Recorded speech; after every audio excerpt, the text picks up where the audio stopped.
I'm Jasmine Cacho. Here are the latest stories.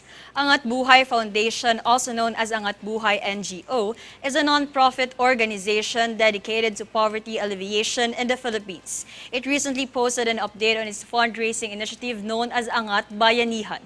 The Angat Buhay Foundation was able to raise at least 8 million pesos for the families affected by severe tropical storm Paeng through the Angat Bayanihan fundraiser.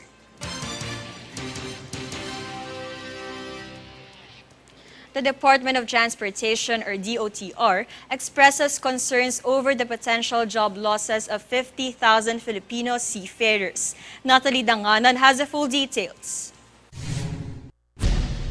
The Department of Transportation, or DOTR, expresses concerns over the potential job losses of 50,000 Filipino seafarers, noting that seafarers were still being employed by global shipping lines despite issue with the country's non-compliance with international standards set by the European Union. The European Maritime Safety Agency, or EMSA, has repeatedly flogged some Philippine maritime schools for failing to comply with the provisions of the 1978 International Convention on Standards of Training, Certification, and Watchkeeping, or STCW, for seafarers. The Philippines was given a final deadline this month to comply. Moreover, the DOTR officials said they were working with the Department of Migrant Workers, or DMW, the Commission on Higher Education, or CHED, the Department of Labor and Employment, or DOLE, and the Philippine Coast Guard to implement the standards required by EMSA. Last month, Transportation Secretary Jaime Bautista said they were in talks with EMSA to settle the European agency's concerns. The DOTR chief added that he would be meeting with foreign ambassadors to assure them that the country was committed to complying with the STCW requirements, adding that he had already met with the envoys of France and Norway. For Golden Nation Network, this is Natalie Danganan. The government released 663 million pesos from the disaster fund, with the remaining 8.8 billion pesos available for disaster relief operations for the rest of the year. According to the most recent data from the Department of Budget and Management, or DBM, the remaining National Disaster Risk Reduction and Management Fund, also known as the Calamity Fund, is worth 8.79 billion pesos out of a total allocation of 20.7 billion pesos for 2022.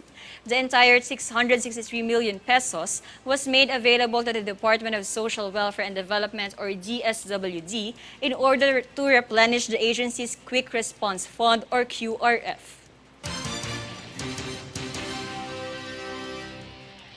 We are your voice for change. We will keep on bringing updates and the latest stories. I am Jasmine Cacho. Watch these stories on News Force. Here are today's headlines. President Marcos Jr. announces signing of Metro subway contracts. Department of Budget and Management releases 663 million pesos calamity fund.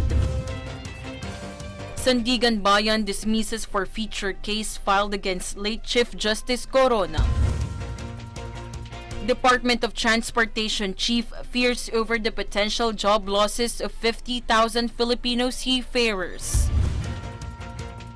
Inflation accelerates further to 7.7%.